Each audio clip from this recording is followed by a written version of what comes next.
L'immobilier simplifié avec Patrick Lapalme. Oui, notre expert en immobilier, Patrick Lapalme, de l'équipe Patrick Lapalme. On est rendu à la 380e chronique, Patrick. Exactement, C'est oui. quelque chose. Ouais. Et on va parler ce matin des erreurs de vendeurs qui coûtent des milliers de dollars. Ben oui, les gens, souvent, ne vont pas penser à ça. Puis rester jusqu'à la fin, là, le point 6, il est méga important. Je vous dirais que c'est un des majeurs.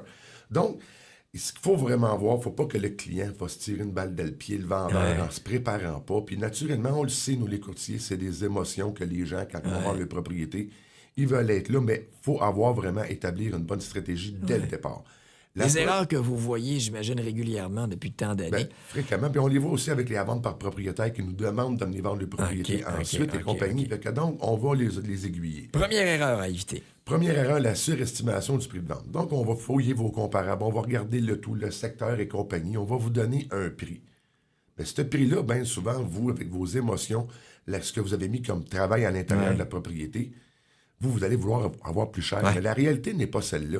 Si vous êtes plus cher sur le marché, on vous démontre qu'on a des statistiques avec des nombres de jours que la propriété va sortir avec une gamme de prix moyen et médiane.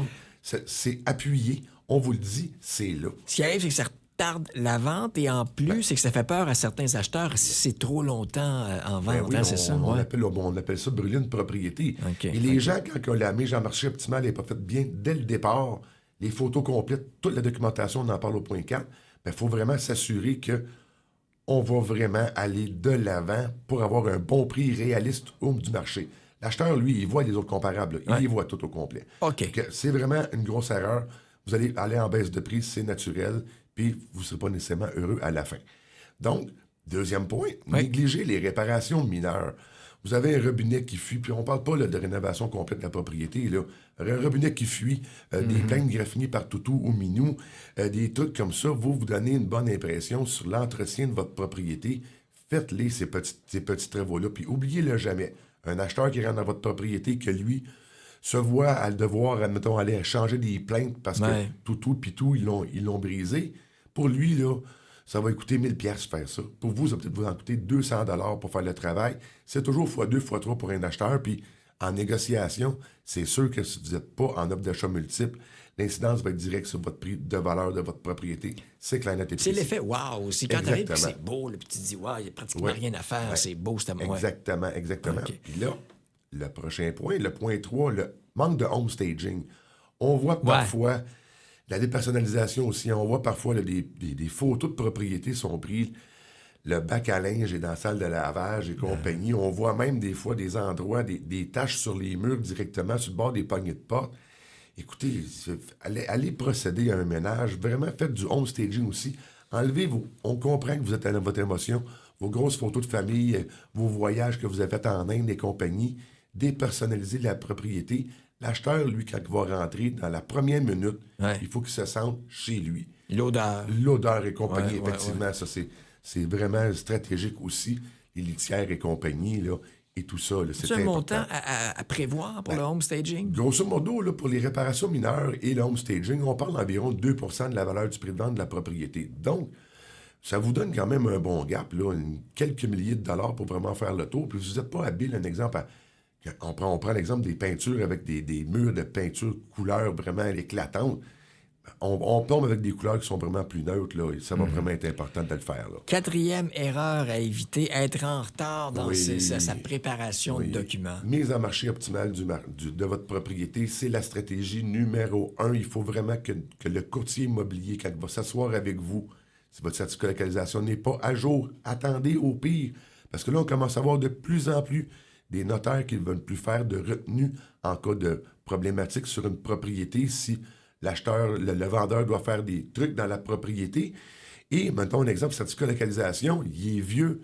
Puis là, on a une problématique à l'intérieur de votre certificat de localisation. On est en vente. Votre acheteur peut sortir de l'offre d'achat parce qu'il n'y a pas les bons documents. Prenez le temps de les préparer. Nous, on a vraiment une liste pour vous donner les guides de quelle façon préparer vos documents. Ayez tous en main.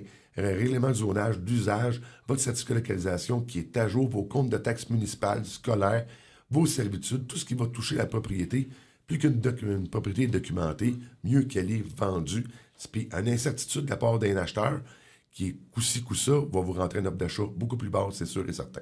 5e erreur, essayer de cacher un vice. Ben ça, on voit ça. J'ai vu ça à quelques reprises qu'on se promène sur la propriété pour vraiment aller faire, encore là, la vérification complète de la propriété pour remplir notre déclaration du vendeur. Ce qui est obligatoire lorsque tu vas avec un courtier. Exactement, obligatoire, autant qu'un courtier avec un acheteur, avec un vendeur. C'est obligatoire d'avoir les deux, tout dépendant de quelle Et là, personne. tu vois des gens qui essaient de cacher un petit peu le... J'ai des fissures de fondation, mais elles sont pas grosses. C'est écrit fissures de fondation dans la déclaration du vendeur. Oui, c'est écrit, on va le cocher.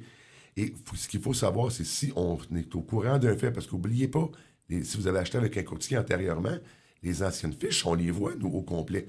Les déclarations du vendeur, les vieux certificats de localisation, les vieux documents sont là. Et si on fait une recherche que dans votre ancienne déclaration du vendeur, il y avait une infiltration d'eau qui avait été réglée par le propriétaire, il faut la remettre dans votre nouvelle déclaration du vendeur. Ça a été fait. Donc, il faut vraiment s'assurer que vous êtes de bonne foi. Et naturellement, si vous faites une mauvaise déclaration et on s'en va en bis caché par rapport à l'acheteur, vous pouvez avoir un procès aussi. C'est vraiment important. Puis les jurisprudences ne donnent pas vraiment de chance aux vendeurs qui veulent cacher des choses. Je vous le dis tout de suite, là, ça va vous coûter des milliers de dollars. Soyez prêts, divulguez. Il n'y a pas une propriété qui est parfaite. Et ça, c'est sûr et certain. Donc, je n'ai pas pour divulguer. Tu nous avais dit rester jusqu'à la fin parce que le 6e point est hyper important. La présence opportune et les commentaires du propriétaire durant les visites. Donc, moi, ce que je préconise toujours, je dis à mes clients, vendeurs, partez de la propriété.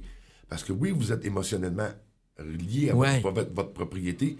Vous avez fait des menus de travaux, changé une plainte, mis un comptoir de quartz, mais l'acheteur, il est avec son courtier. Et lui, son courtier, connaît les besoins complets de son acheteur.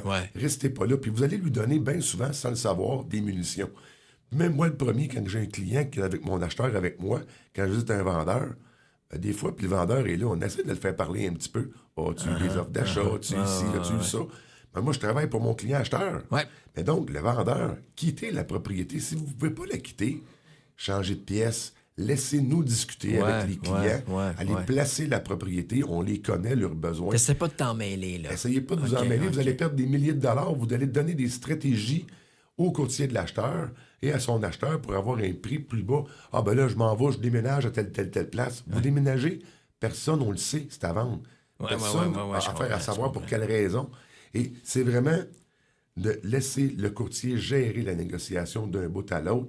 C'est le point le plus important. Puis souvent, les gens, c'est pas qu'ils veulent mal faire. C'est qu'ils veulent intéresser encore plus l'acheteur à sa propriété. Mais se tirer une balle dans le pied encore, là. Ça marche. Et que donc, les pertes financières là, sont vraiment...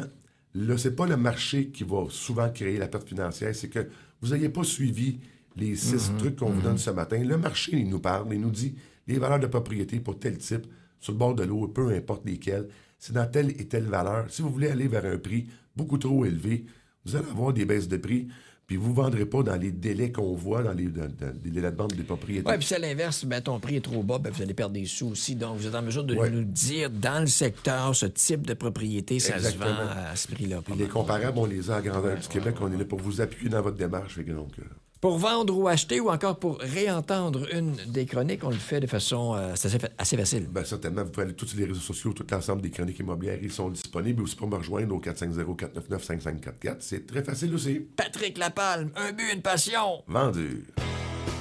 L'immobilier simplifié avec Patrick Lapalme.